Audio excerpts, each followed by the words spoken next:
Guess let's do this then.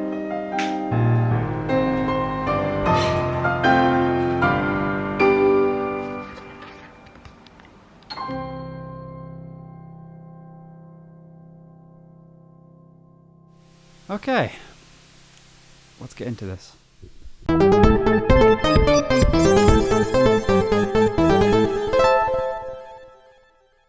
Okay, well, while I'm here, I should say, apologies for the radio silence over the past year, but we're here, we're happy, we're in a new home, and you could say I'm in the mood for some Choro Q games, so get ready for your boy Yuusha's return from the void of depression.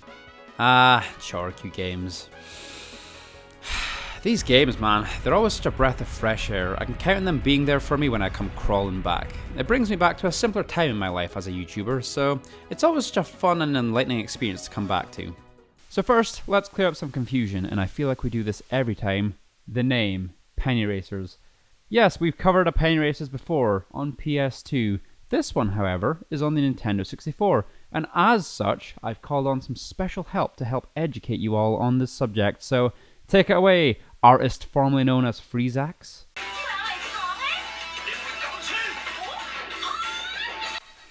Free. Free. Hey, Free! Oh, yo, dude. Long time no see. How you been?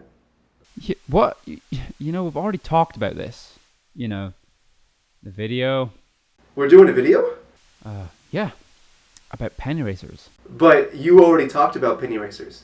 No, Free, the N64 one. Dude, I should totally be a part of that video. Remember, I used to make all those videos about the N64? I would take one game and I'd compare it to another game and I'd be like, which one is better? And then people would always yell about, you know, Banjo-Tooie in the comments. It was great. It was great. It was great. I still can't sleep. We are doing that video, like right now. Right now? Right now. You should have said something. I would have shaved.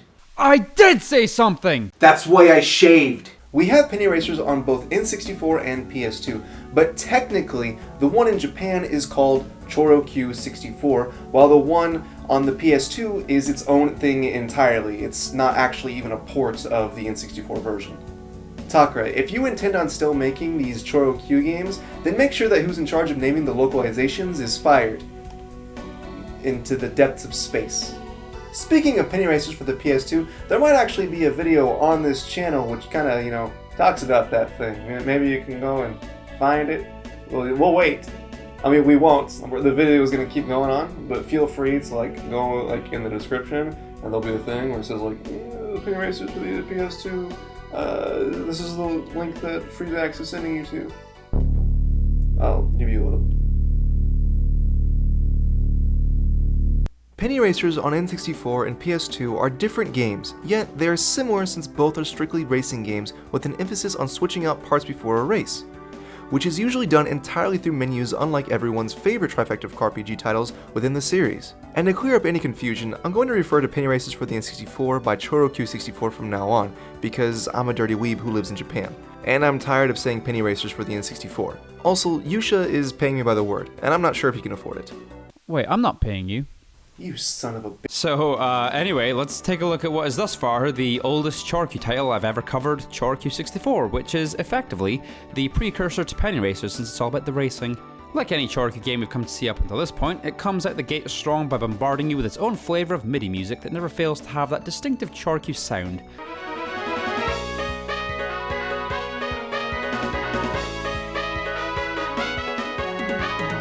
And this persists through the whole game with a variety of upbeat and funky tracks to accompany the menus and levels.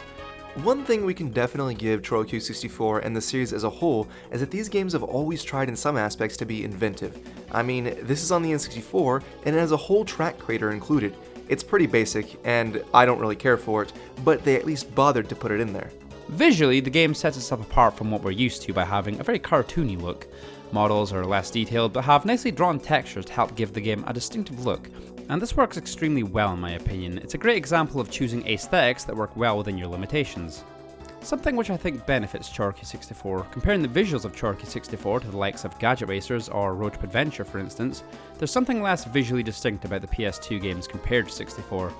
They were clearly aiming for some kind of mix of realism blended with the chunky look of Choro Q car bodies, but it doesn't quite hit upon it as gracefully as they would have liked, and as a result the visuals are a mishmash of aesthetics, which in turn makes it a bit forgettable. The cars just have this strange shiny plastic look, while the environments try to look realistic while at the same time looking plain and simple. It's a very hard thing to describe fully, but I'm sure you catch my Tokyo drift. Speaking of which... Choro Q64 is such a bizarre racing experience. The whole point of Choro Q is to swap your parts and go faster or drive better as a result. But in this game, it barely feels like swapping parts changes anything. Like, sure, certain things change, but often doing more harm than good. And the problem is, how am I even meant to know what things do? You can make assumptions about what a piece does, but there's no clear indication. Okay, there's one thing. You get these points while selecting your parts. They are present to indicate the maximum performance you're allowed in any given race class. So for Class C, which is the lowest class, you get 6 points, so your parts cannot exceed 6 for any race in this class. Unless you're a cheating bastard of a computer, that is. I mean, of course, it wouldn't be a Choro Q game if the CPU wasn't cheating, as demonstrated when you finish a race in the top 3 spots. You're then allowed to take a part from another racer, and as you can see in Class C, where I was only allowed 6 points, they sometimes have over double what I was allowed. I've met poorly accented Russian thugs with more respect for fair play than this. Welcome to music time with Ivan. Again, we have CPU characters that make no logical sense with their vehicle's performance. You'll be topping out at max speed your engine can muster, and there'll be some dick constantly ramming you from behind. I'm gay, right? It's funny. Hey man, you want to swap dick pics? What, again? Yeah. This is a problem you experience in pretty much every race. The other racers have a bad habit of just slamming you constantly. They knock you around, and it shines a light on a massive issue in Choro Q64. The items and physics just suck. For example, you start the game with one usable item that you can bring into races with you, the spin attack. You get 5 charges, and its intended purpose is to knock other racers away from you and slow them down, but what really happens is 1, you get disoriented from the camera following your car as it spins around wildly, and 2, barely slows the other racers down and in many cases just knocks them further forward, helping them to kick your booty even more. This applies to pretty much every item except for ones like bombs, which you can place on the ground. Although, if you place one and another racer bumps into it, you immediately get caught in the blast radius. And not even talking about items, simply ramming into other racers slows you down and knocks them forward, so there's really no risk/reward balance for anything in this game. It's all risk. But I also kind of think that's applicable to almost any racing game. You're better off not using any items except maybe the turbo, the only item with any practical use, and even then, save it until the last lap, because it always feels like the other racers just speed up like crazy on the last lap, and it can be a struggle to get a decent placing. I think we can all agree, based on our various outings with the Choro Q series at this point, they're honestly bad racing games. Whoa, don't you dare drag me with you in that little statement right there. What you just said was your own thoughts. Well, what do you think? Oh, they suck. This is going to be a bit of a tangent, but before you get out the pitchforks, or in this case, creatively colourful YouTube comments, I'm not saying they're bad games overall. On the contrary, the series has a whole lot of charm and can offer a lot of fun, but when it comes down to it, they come across as very thoughtless. Going back to our beloved Road to Adventure, for instance, they made that game thinking Choro Q but with an open world. The reality is a barren, empty overworld with nothing of real value spread throughout, with towns that are mostly the same. The idea was good, but the execution was half-hearted. Same goes for the racing in a lot of these games. Besides gadget racers, things are just kind of bland. It's a racing game, sure, but there's not much thought as to what makes the racing pop. What's the unique selling point of these games as a series of racing titles? You get to switch car parts? Sure, but I mean a lot of games have that kind of feature. And you know what? Largely they do it better than Choro Q. The only game in the series that came close to having fun racing was Gadget Racers because it somehow felt more balanced, but even then it was plagued with the series' usual weird design choices by having one racer just arbitrarily speed up in the final lap. The most cheap and basic way to control the balance of the AI imaginable. Just up a racer's speed out of nowhere. Essentially what Yuusha's trying to say is that it's interesting how there is a certain group of people who have such a fondness for this, certain group of games, which essentially when broken down into their base elements, are kind of bad. The games shine through their characters, scripting, imagery, and over-the-top ideas, but they're not great racing games. They're good car games. That's what Yuusha is saying. I'm saying they suck. Full stop. What Free said, and from that you can see that Choro Q 64 lacks a lot of the things that made the series great later on. It's all racing with no character, and not good racing like Gadget Racers or Penny Racers on PS2. With all of our criticism in mind, we should probably say that these aren't the worst racing games. They just kind of fall short in certain areas that you think should, function properly. For example, there's sort of a drift button, but instead of, going around a corner like in Mario Kart, you instead, roll onto your roof, and then you, instantly point into the direction that you want to go. So, Penny Racers on N64. It's not the best racer, honestly, and I think it's about time to wrap up this review.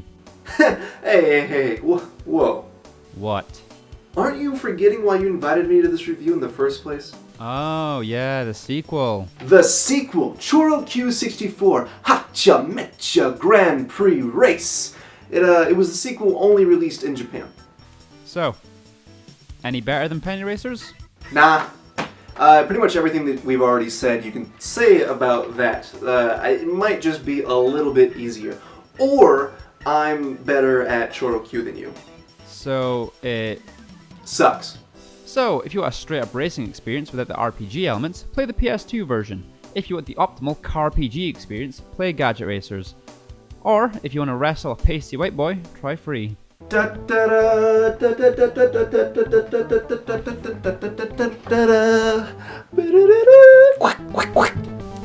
it's good to be back, baby. See you next time.